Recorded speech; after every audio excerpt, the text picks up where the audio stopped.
नमस्ते, आज मी बनवणार आहे तिरंगा मोदक। चला तर आता सुरू करूया। तो बदाम आहे, गूळ किसून घेतलेला आहे, ती सुकं खोबरं आहे बारीक करून घेतलेला आहे। 2 वाटी पाणी टाकायचं आहे।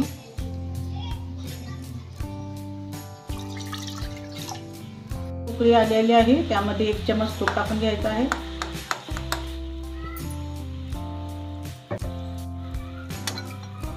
पीठ टाकून घ्यायचं आहे तांदळाचं।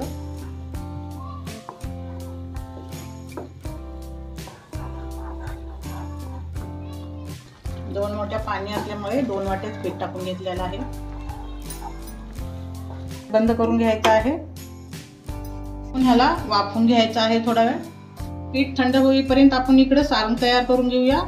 थोडंसं तूप टाकून घेऊया, त्यामध्ये खोबरं टाकून घ्यायचं आहे, काजू बदाम याचं बारीक करून घेतलेलं आहे ते टाकून घ्यायचं आहे। गूळ आहे हे ते टाकून घ्यायचं आहे। तयार आहे, व्यवस्थित आता वाफ झालेली आहे। आता आपण मळून घेऊया।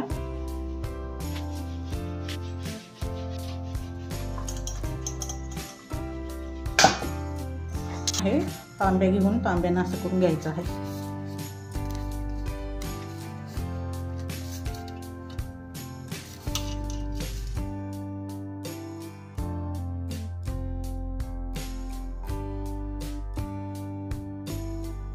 आता याला व्यवस्थित मळून घ्यायचं आहे। घेतलेला आहे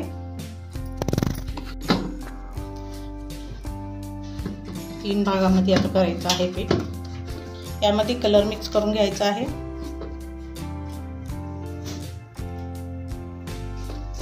ग्रीन आहे, एक ग्रीन कलर आता बनवून घेतलेला आहे।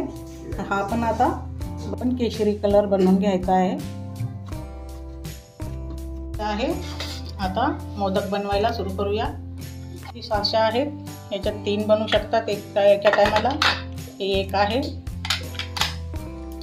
याच्यात 3 कलरचे बनवू शकतात तिरंगा। या साशाला आतून तूप लावून घ्यायचं आहे। असं थोडंसं पीठ घ्यायचं,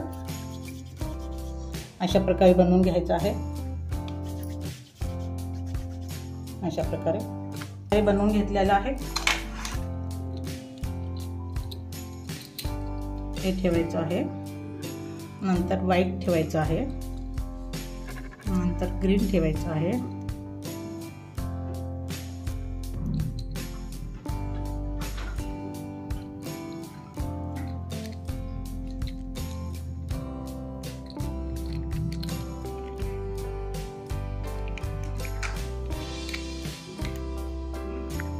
जास्तीचं वरती आलेलं काढून घ्यायचं आहे।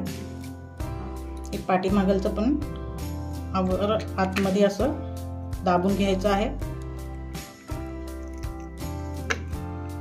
आणि परत काढायचं आहे वरचं पण।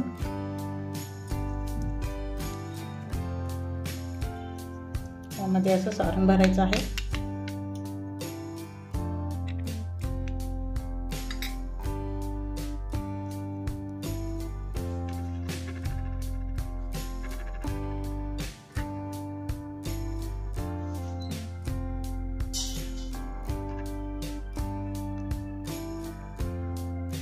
अशा प्रकारे दाबून घ्यायचं आहे।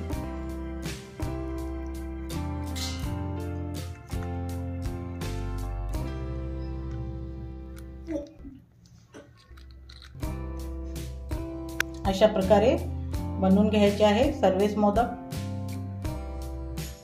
किती सुंदर तिरंगा बनलेला आहे। अशाच प्रकारे सर्वच मोदक आता बनवून घ्यायचे आहेत। प्रकारे बनवून घेतलेले आहे। आता मी याला वाफवून घेणार आहे। आलेली आहे, ही चाळणी आहे, चाळणीला मी तेल लावून घेतलेले आहे आणि त्यामध्ये मोदक ठेवलेले आहेत। वरती असं ठेवून द्यायचं आहे, झाकून घ्यायचं आहे। 15 मिनिट आपल्याला वाफवून घ्यायचं आहे। हे आहेत आपले मोदक आता उकडलेले आहेत। गॅस बंद करायचा आहे। उकडून घेतलेला आहे। आपले मोदक आता रेडी आहेत। आवडले असेल तर अशा प्रकारे नक्कीच करून पहा। लाईक करा, शेअर करा, कमेंट करा।